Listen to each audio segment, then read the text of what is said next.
자, 이어서 이제 문화예술 파트 볼 텐데요. 지금 이번 영상에서 살펴볼 부분은 연극과 영화, 가요, 잡지, 문학 작품이고, 이제 그 다음에는 우리 민족문화 수호운동이라고 하는 측면에서 한글, 역사, 종교, 교육, 언론 이렇게 볼 겁니다. 지금 다룰 부분이 조금 더 적은 부분이고요. 다음 부분은 출제가 많이 되는 부분입니다. 여기서는 중요한 단체나 키워드들을 중심으로 특징을 잡아가면 되겠습니다. 교과서로는 204쪽부터 207쪽까지 그리고 72차 시에 해당하는 내용입니다. 자, 보도록 하죠. 대중문화. 대중들이 즐길 수 있는 문화를 대중문화라고 하죠. 그 각종 작품들이 만들어지기 시작하는데 한번 봅시다. 첫 번째 연극입니다. 연극. 일제의 탄압으로 전통적인 공연이었던 판소리, 가면극 이런 거 조선 후기에 유행하던 것들이죠. 이런 것들이 점차 위축되었다라는 것이고, 그리고 이제 토월회라고 하는 단체가 설립이 됩니다. 자, 그래서 신극운동이라고 하는 것을 벌이게 돼요. 자, 신극운동. 그러니까 과거의 전통적인 연극과는 다른 새로운 연극이다라는 의미인데, 이 신극은 민중의 계몽을 추구한다라는 점이 하나의 특징이다라고 보시면 되겠습니다. 이 연극을 통해서 뭔가 교훈을 주고 뭔가 가르침을 주는 이런 것들이 필요하다라는 것이죠. 그리고 이런 것들이 좀 더 커져서 극예술연구회라고 하는 단체로 발달이 됩니다. 1931년입니다. 그리고 뭐 최초의 극장, 동양극장 이런 게 만들어지기도 했다. 뭐 이런 내용들이 있어요. 자, 그다음 영화입니다. 영화. 이제 대중문화의 한 분야로 정착했다. 우리가 알고 있는 그 영화죠. 그런데 이때는 뭐 무성 영화가 많습니다. 실제로 영화 자체에서 사운드가 나오는 것은 아니고 영상은 나오는데 이제 그 라이브로 더빙을 한다. 이렇게 보시면 되겠죠. 자, 대중문화의 한 분야로 정착했고요. 우리나라 최초의 영화 제작사 조선 키네마라고 하는 제작사가 설립되었고, 대표적인 작품 나온교의 아리랑이 있습니다. 요건 교과서 뒤쪽에 좀 더 자세히 나와 있으니까 그것을 통해서 한번 보도록 하겠습니다. 그리고 1930년대가 되면 서양의 영화를 상영하기도 했고요. 이제 유성 영화, 소리가 들리는 이런 영화가 제작이 되었다. 그 정도 보시면 됩니다. 자, 가요 보시면 이제 축음기, 레코드, 라디오가 보급되면서 대중가요가 확산됐다. 대표적인 작품 윤심덕의 사해찬미라는 곡이 유행했다. 이 사해찬미는 여기서 사는 죽음을 의미합니다. 죽음을 찬미하다 이런 무서운 제목이 있었죠. 자, 그리고 잡지 보시면 개벽, 별건곤, 그리고 삼천리, 신여성 이런 것들이 잡지들이 많이 발간되었다라고 보시면 되겠고요. 특히나 이 개벽 같은 작품은 천도교에서 발행한 잡지라고 보시면 됩니다. 천도교. 그리고 별건곤 같은 것들은 주로 취미생활, 이 취미거리들을 주로 담은 것들이라고 보시면 돼요. 삼천리, 신여성, 당시 유행들을 전달하고 소식들을 전달하는 이런 잡지였다. 그러다가 나중에 1930년대 후반이 되면 어떤 모습의 문화가 나타나느냐라고 했을 때 영화도, 가요도, 잡지도 다 전쟁을 미화하는 친일적 모습들이 나타납니다. 요런 예술 작품들이 등장을 해요. 실제로 그래서 뭐 학도병을 모집하는데 전쟁에 참여하는 그런 것에 되게 성스러움을 표현하는 뭐 영화라든지 포스터라든지 예술 작품, 그림 작품 이런 것들도 많이 나옵니다. 1930년대 후반이 되면 이런 특징도 나타났다 보시면 되고요. 문학 보도록 하죠. 문학. 대략 시기별로, 시대별로 조금씩 구분을 해야 합니다. 나라를 뺏긴 직후인 1910년대 계몽적 성격의 문학이 유행했다. 그래서 이광수, 최남선 같은 인물들이 이때 활약을 했습니다. 그래서 우리 민족의 지식인으로 되게 추앙을 받았었죠. 물론 이들이 근데 거의 다 변절하게 됩니다. 친일 길을 걷게 되죠. 자, 그리고 1920년대가 되면 동인지를 간행합니다. 그래서 동인지라고 하면 보통 사상이나 취향 이런 것들이 비슷한 사람들끼리 발행하는 이런 것을 동인지라고 합니다. 그래서 이때 유행했던 사주가 낭만주의, 그리고 뭐 자연주의, 사실주의 이런 것들을 많이 보여주곤 했죠. 동인지. 그래서 대표적인 작품 뭐 창조, 폐허, 백조 이런 게 있다. 그냥 간단하게 넘어가시고요. 사회주의가 유입되면서 사회주의 사상에 영향을 받은 신경향파 문학이 등장했습니다. 여기는 그러면 뭐 계급투쟁, 뭐 지주, 자본가 기업의 타도 이런 것들을 주제로 삼고 있는 모습들이 나타났겠죠. 그리고 일제 이런 민족 말살 통치가 강화되는 1930년대가 되면 일제 식민 현실을 외면하고 그 외적인 것들을 다루는 순수 문학이 많이 나타나고요. 반면에 일제 이런 탄압에 저항하는 저항 문학도 나타나죠. 1930년대 순수 문학과 저항 문학이라는 이런 사조는 조금 기억을 해 주십시오. 일제의 현실을 외면하는 순수 문학, 그리고 저항하는 저항 문학. 저항 문학과 관련된 시인들 우리 국어 시간에도 많이 배웠을 것 같아요. 윤동주, 이육사 같은 시인들이 있죠. 그리고 이육사는 사실은 이전에도 얘기를 또 했었습니다. 이육사 언제? 의열단 단원들이 만든 조선 혁명 간부학교에서 훈련을 받기도 했다라고 이야기를 했었죠.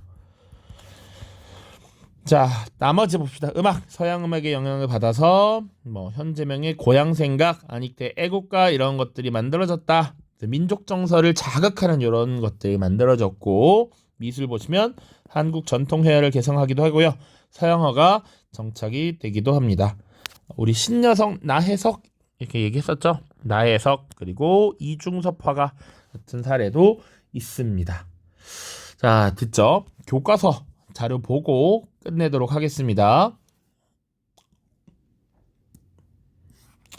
자, 교과서 204쪽이에요, 여러분. 지난주에 선생님 학교에서 이제 앞뒤로 왔다 갔다 하는 일이 거의 없을 거야 라고 했는데 의도치 않게 뻥이 되었습니다. 제가 학습지를 다시 만들면서 조금 더 건드렸어요. 그래서 3단원이 끝낼 때까지 왔다 갔다 하네요. 미안하게 생각합니다. 구라쳐서 미안해. 204쪽 보겠습니다. 자, 대중문화가 유행하고 문예활동을 전개하다. 이 부분 보고 그 위쪽에 민족문화 소운동을 다시 갈 겁니다. 자, 생각나기에 레코드가 나와 있습니다. 이런 거 선생님도 사실은 이용해 본 적이 없습니다만 한 1970년대, 80년대까지만 하더라도 이런 걸 많이 사용을 했었죠. 그리고 요즘도 이런 걸 모으는 경우도 있고요. 자, 레코드가 나와 있습니다.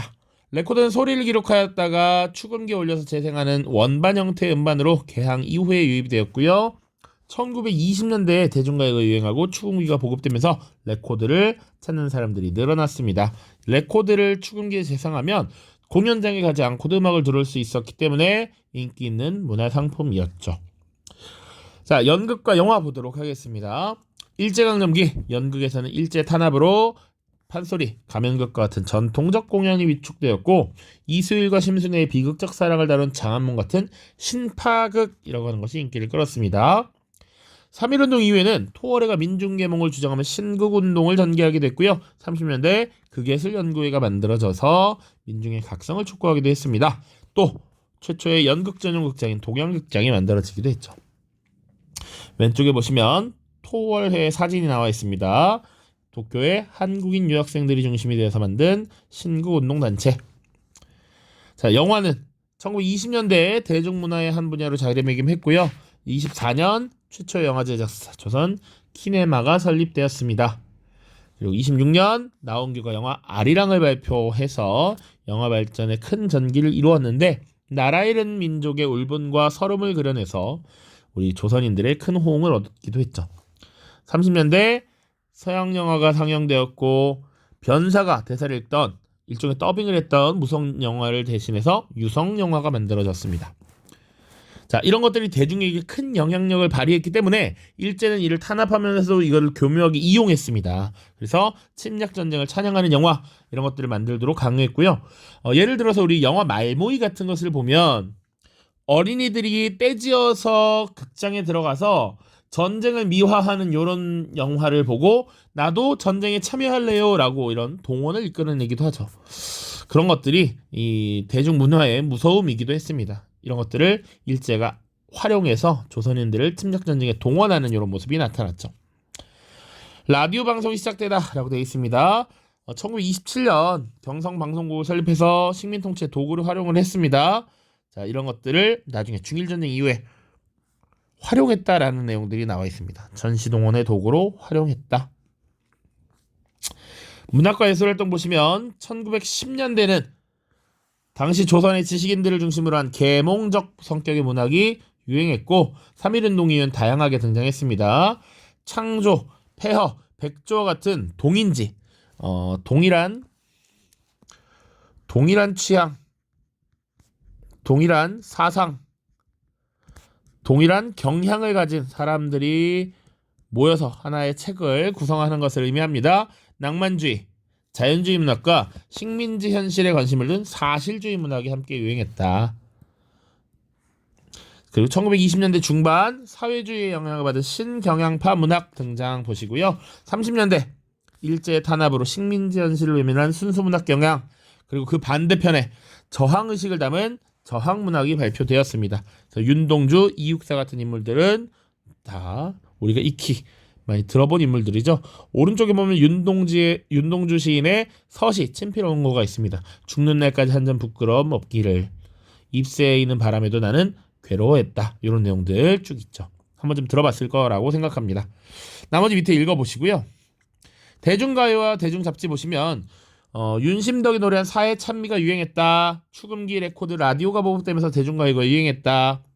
우리가 흔히 트로트라고 하는 거 1930년대 중반에 등장을 했고요. 그 밑에 잡지를 보시면 대중을 대상으로 한 종합잡지가 많이 발간되었는데 천도교에서 발간한 개벽, 그리고 26년 취미 등을 위주로 한 별건곤, 그리고 여성들이 중심이 된 삼천리, 신여성 같은 것들이 만들어지기도 했고요. 아까 추금기 레코드 라디오 이런 것들도 마찬가지였지만 30년대 후반에는 일제의 침략 전쟁 미화 내선일체에 동정하는 친일 논조의 기사가 실리기도 했습니다. 다음 페이지에 일제강점기에 나타나는 문화의 변화라 해서 좀 더 자세하게 아리랑과 별건곤, 그리고 이런 사실주의 문학, 저항문학, 그리고 체육활동 이런 것들이 나와 있습니다. 자, 우리 민족의 정서를 담은 영화 아리랑 보겠습니다. 다 읽진 않고요. 중요한 키워드들 중심 체크하고 넘어가겠습니다. 자, 1926년 아리랑은 나라를 잃은 민족의 울분과 서름을 잘 표현한 영화입니다. 주인공의 스토리 쭉쭉쭉쭉 나와 있고요. 한국인의 일제 식민 통치에 억압받던 한국인의 정서를 대변하는 이런 모습들이 공감을 많이 이끌어냈다라는 것이죠. 나온규의 아리랑입니다. 자, 대중잡지 별건곤 보시면 이전에 천도교에서 발행한 개벽이라고 하는 잡지가 일제 탄압으로 폐간당하자 그 대신 발간한 잡지입니다. 별건곤의 건곤은 천지와 같은 것이야. 그러니까 별천지, 별세계라는 의미고, 계몽적 성격의 했던 개벽과는 다르게 취미와 실익을 위주로 한 소설, 시, 기행문, 만화, 광고 등을 수록했습니다. 다음, 문학을 통해 식민지 현실을 폭로하고 일제에 맞서다. 자, 보시면 사회주의가 확산되는 가운데 사회주의의 영향을 받은 신경향파 문학이 등장했다. 그리고 이육사 같은 저항 시인들도 등장했다라는 것이죠. 반면 최남선, 이광수 등은 친일 문학 활동을 벌이기도 했습니다. 다음 체육활동 보시면 우리가 흔히 아는 대중 스포츠들이 이때 많이 이루어졌죠. 야구, 축구, 자전거, 경주, 권투, 스케이트 이런 것들이 대중화되었고요. 1920년 조선 체육회라고 하는 단체가 조직이 되기도 했고, 조선일보 주최로 서울과 평양의 축구팀이 경쟁을 벌이는 경평 축구대회 같은 것이 열리기도 했습니다. 자, 나머지는 읽어보시고요. 사회 찬미를 부른 윤심덕, 요거는 제목과 가수 정도만 보시면 되겠습니다. 자, 단순하게 암기해야 될 내용들이 조금 있습니다만 너무 깊이 있게 빠지지는 않았으면 좋겠습니다.